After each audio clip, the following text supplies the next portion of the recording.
Good evening and welcome back to my another blog. আবারও চলে এসেছি নতুন একটি ভিডিও নিয়ে।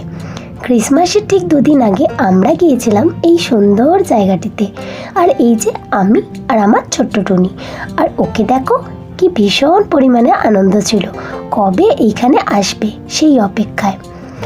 আমরা গিয়েছিলাম ঠিক বিকাল 4টার সময়, কিন্তু যেহেতু শীতকাল তাই লেকের এই চারিদিকের পরিবেশটা দেখে মনে হচ্ছিল যেন ঠিক ভোরবেলার সময়। আর আমি যতবারই এই জায়গাটিতে আসি বেশ খানিকক্ষণ দাঁড়িয়ে থাকতে আমার ভীষণই ভালো লাগে। ভিতরটাতে ঢোকে জায়েন্টের এই মুখটা দেখতে পেয়ে তার তো কি ভীষণ আনন্দ। বলে নাকি জায়েন্টের মতো একটা পোজ দিতেই হবে, আবার বলে কিনা জায়েন্ট নাকি ওনাকে দেখে ভয় পাবে, আর যে কিনা ভূতের কথায় কম্বল মুড়ি দিয়ে শুয়ে থাকে। ভাবা যায়? তো বেসিক্যালি যে কারণে ওর এখানে আসা, এই এত রকমের রাইডস সব কিছুই কিন্তু সে বারে বারে এটি একবার ওটি একবার ও অদল বদল করে চেপে নিয়েছে, কিন্তু তাতেও তার মন ভরছে না। তাকে অনেক রিকোয়েস্ট করে বললাম একটু ওইদিকে যাই, মেলায় কী কী আছে দেখে আসি। সে রাজি তো হলো, কিন্তু আবদার ওই খেলনা কিনে দিতে হবে। রাইডসের মায়া ত্যাগ করে আমার সাথে যেতে তো রাজি, কিন্তু তাকে একটা খেলনা কিনে দিতেই হবে। যেহেতু আর দুদিন পরেই বড়দিন, তাই বড়দিন উপলক্ষে আমাদের হাওড়ার এই পার্কটিতে বিভিন্ন রকমের আলো ও সাজসজ্জার ডেকোরেশন চলছিল। অলমোস্ট প্রায় সব কিছুই সাজানো হয়ে গিয়েছিল। আর এদিকে টুনি শানটাকে দেখে তো ভীষণই খুশি হয়েছিল। মেলার প্রথমে ঢুকতেই দেখি আমার সব থেকে প্রিয় খাবার ফুচকা।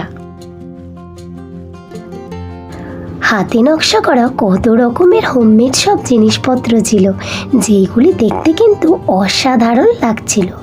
মন চাচ্ছিল যেন সব কিছুই কিনে নিজের ঘরে নিয়ে চলে যাই। আর এইদিকে টুনি সব কিছু কিন্তু তার কাছে নতুন, হাতে তৈরি করা এরকম নকশার জিনিসপত্র সে প্রথমবার দেখছে, তাই নানান কৌতূহল তার মনে জেগে উঠেছে। আর এদিকে দুর্গা মাতার ছবিটি, যেটি ছিল ভীষণই সুন্দর। নানান রকম কৌতূহলে ভরা প্রশ্ন নিয়ে আমাকে বলছে, মাম্মাম এইটা কি, মাম্মাম ওইটা কি। তার তো ভীষণই পছন্দ হয়েছিল এই জিনিসগুলি। আর ছিল নানান ধরনের পোশাক, কসমেটিক্স। মেলা মানে বিভিন্ন রকমের খাবার দাবার তো থাকবেই। মেলার সব থেকে লোভনীয় জিনিস সেটা হলো জিভে গজা ক্ষীরকাঠি। এই যে ওনার একটি খেলনা কিনে কিন্তু মন ভরেনি, আবদার ছিল একটাই খেলনা চাই, কিন্তু পরপর লিস্ট দেখছি বেড়েই চলেছে। তাই ভাবলাম আগে ভাগেই এইবার কেটে পড়ি, নাহলে আর রক্ষে নেই। সন্ধে হয়ে যেতেই চারদিকে এত আলোর সাজসজ্জায় ভরে উঠেছে, ভীষণই সুন্দর লাগছিল। আর এই সব কিছু দেখে টুনি আমার তো খুবই আনন্দ পাচ্ছিল। আনন্দে তো দৌড় শুরু করে দিয়েছে, আমার হাত ধরতেই চাচ্ছিল না। আর সাথে সাথে আমাকেও ভীষণ দৌড় করিয়েছে। বড়দিন উপলক্ষে এত সুন্দর সব সাজসজ্জার সম্ভার ছিল যে ছোটদের সাথে সাথে আমাদের বড়দেরও যেন বেশ আনন্দ উপভোগ হচ্ছিল। আর এই যে শানটার সাথে আমার টুনির বেশ কয়েকটা ফটোও কিন্তু আমি ক্লিক করে রেখেছি, বড় হলে দেখতে পাবে। একটু ভিড়টা কম থাকার সুযোগে সে তো শানটার দাড়ি ধরেই টেনে দিয়েছে একবার।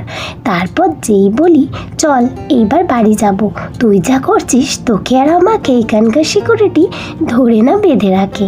আর বাড়ির কথা শুনতেই তার মুখ তো গোমড়া হয়ে গেছে, এত তাড়াতাড়ি সে আর বাড়ি যাবে না। তারপর হাওয়াই মিঠাই আর পাঁপড় ভাজা কিনে দেবো এই বলতে যাওয়ার জন্য রাজি হলো। রাতের বেলা এই লেকের চারদিকটা যেন আরোই সুন্দর লাগছিল। সত্যি কথা বলতে এইখানটাতে দাঁড়িয়ে বেশ খানিকক্ষণ সময় কিন্তু এমনিতেই কেটে যাবে।